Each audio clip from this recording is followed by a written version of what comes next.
Hi, this is Claudio Vena, and welcome to Claudio's Kitchen. Today I'm going to be making a low-carb pizza crust made mainly of 3 boiled potatoes with skins attached for nutrition, and some cauliflower which has been minced and lightly steamed. The process doesn't take very long, and it's quite delicious, as you will see as we progress. Okay, so now I'm going to press the water out of the cauliflower. And put a small amount in this fine mesh nylon strainer. I just press down on it and you can see the liquid coming out at the bottom because you want to take as much water out of the cauliflower as possible if you're going to make this into a nice pizza dough. So this is all the liquid that was squeezed out of the cauliflower. I've mixed the potato and cauliflower together, and I'm just going to let it cool down because I'm going to be adding 1 egg to it. And I don't want the egg to cook. And then as well, I treat this like it's gnocchi. So when you're making gnocchi, to sort of take up some of the liquid, add a bit of flour, but you could use rice flour if you want to go gluten-free. And there's the beautiful red yolked egg, farm fresh. This is actually from chickens that my parents raised. I always use a fork to do this. Okay, so I've incorporated the egg with the cauliflower and potato. This is some fresh ground oregano, a pinch of salt, and then of course the flour. I'm going to just put in 2 heaping tablespoons right now to start. Some fresh cracked black pepper. I need 2 hands. And as I'm stirring it, I mush at the same time so that it really becomes almost like a dough. And now this is the grated cheese. I finally grated this. This is an old cheddar that I'm actually going to put into the crust because it'll all bind together and give you a nice crisp brown crust, which is always really good with pizzas. It's all mixed together. It's still a little sticky, but that's okay. Now I'm going to be putting it on some parchment paper, on some baking sheets. All right, see, there's the test. Fork can stand in it, it means absolutely nothing except it looks impressive. I like to use these silicone spatulas, and what I like to do so that the dough doesn't get stuck, or you just rub some olive oil on it, because that actually will prevent it from sticking as you're flattening it down, because you're going to put it all in a pile in the middle of the pan. There's the pile of dough. I'm going to need 2 hands. Here's my oiled side of the spatula. There's the non-oil. But I'm just going to start flattening it down and spreading it out. You see how it's not sticking? I try to get it as thin as possible. So it's going to hopefully be about less than 1/4 inch thick, or maybe like about 3 millimeters, because I like thin crust. Now I just tend to dip this in the oil to keep it nice and wet, but I just keep on using not too much pressure, but just enough to kind of spread it around. You don't want these kind of like frayed edges, so what I tend to typically do is I need 2 hands of course, but I tend to run the spatula along here and just create like an artificial crust, like what a pizza would have, the edge, because if it's too thin at the edge, what's going to happen is it's going to burn, and so you want it to be kind of consistent throughout the entire pie. So you see, it's sort of beginning to look like a square pizza anyways. Okay, and there are my 2 pie crusts. The second one actually came out even a little better. This is the second one. You see that they're very thin. I try to make them as thin as possible. You can see all of the oregano and seasonings in there. This is going to go into the oven. 400 degrees, it's preheated, the light is off, and it's about 20 minutes. I never follow recipes, but the one thing that I do always do is I always set timers when I'm cooking stuff, especially in the oven. I'm going to make a fresh tomato sauce, and I'm going to show you the easiest way to make a beautiful tasting tomato sauce. So these are kind of big pieces of garlic. I'm going to chop these up quite fine. There's the garlic chopped. I haven't turned the element on yet, but this is the secret ingredient. Now you're going to probably want to leave this out when you make it, but this is going to be a very arrabbiata sauce. So this is really hot peppers that I'm going to chop up and put in there with the garlic and fry them up so the oil becomes infused with the garlic and the hot peppers. I don't like to use a garlic press or crusher to do this because it kind of squeezes all the juice out of the garlic and it tends to burn. This way it'll all kind of get nice and golden brown, and I will show you that. Okay, there is the olive oil. I don't know how much I put. I just put enough that it's going to coat the bottom of the pan and get infused by all those seasonings. And I've already chopped the tomatoes. Do that beforehand because once this gets golden brown, you're not going to want to be chopping tomatoes in because you're going to burn the garlic, and you can't use burnt garlic. It tastes horrible. Now, a lot of you may not know this, but with these no-stick pans, you should never go like above like 7 or 8. You should never go to maximum. They work best at kind of that temperature, about 3/4. So don't turn the amp up to 11. This is my little tomato garden. Not much. I just picked them off, but these are the cute little yellow cherry tomatoes that I grow. And of course, these are my basil plants, which are looking actually pretty good for this time of year, but we're having Florida weather here now, so here we go. The world's going to crap, or at least we're going to eat good. And that's not very funny.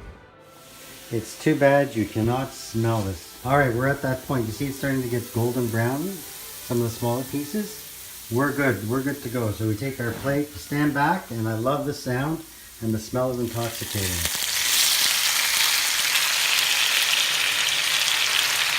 And I just have to kind of move that around now and let it all kind of reduce. I'll show you when it's done.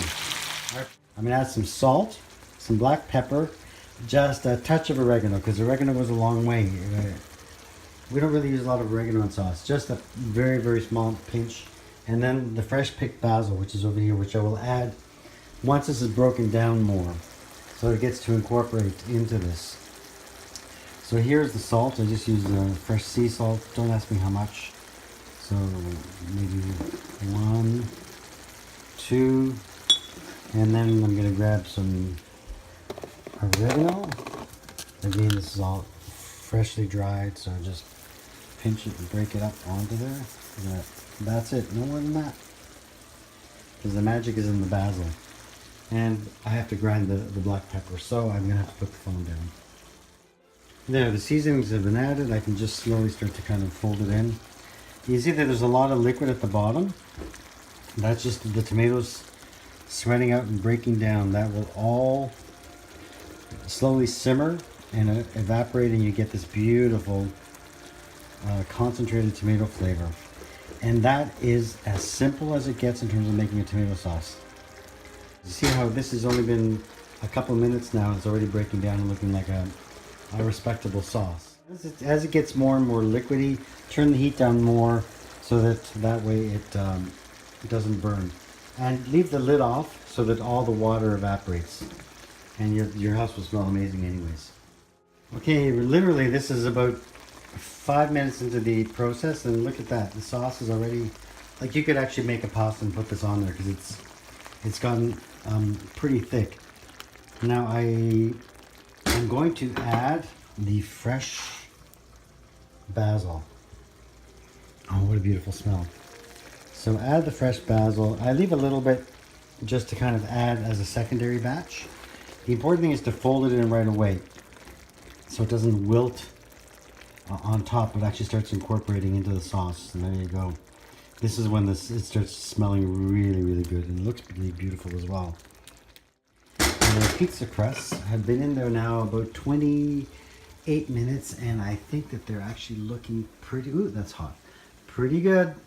I'm going to be pulling them out real soon. These are ready to go now. It looks like a real pizza crust.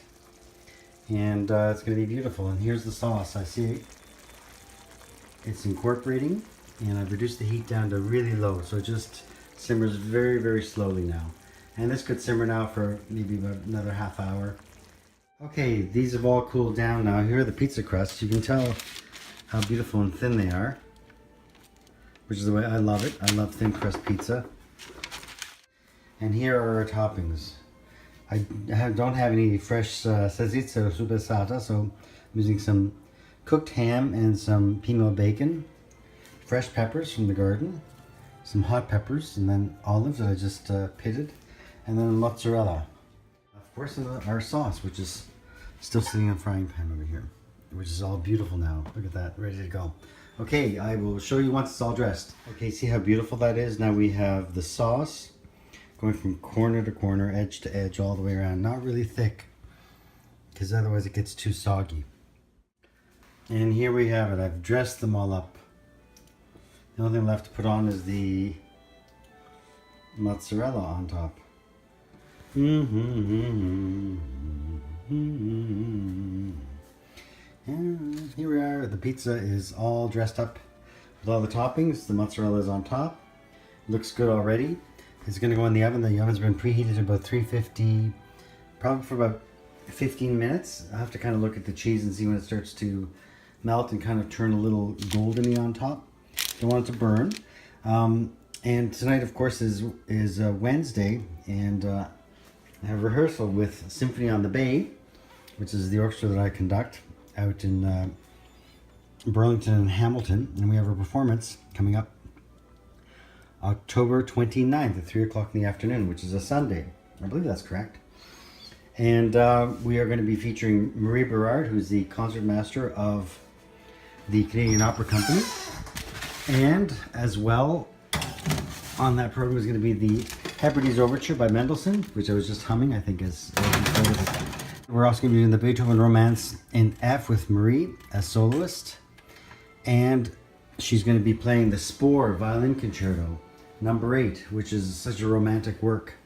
The other pieces on the program are the Schubert Unfinished and the Wagner Tannhäuser Overture. So I will show you the finished results, because this is now in the oven and timer is set and we are ready to rock. And there you have it. The cheese is all melted and it's starting to go golden brown. 2 super thin crust cauliflower dough pizzas. And they're too hot to slice up right now, but I will in a couple of minutes, and then I'll show you the results. All right, Symphony on the Bay. Cooking is like conducting an orchestra. Actually, cooking is like composing a piece or arranging a piece or orchestrating a piece. You put all the ingredients together and you come up with some magic. Okay, as promised, the finished pizza. Here you go. Look how thin crust that is. A cauliflower crust. Really nice and thin. Brown on the bottom. Hold it together very well. Buon appetito.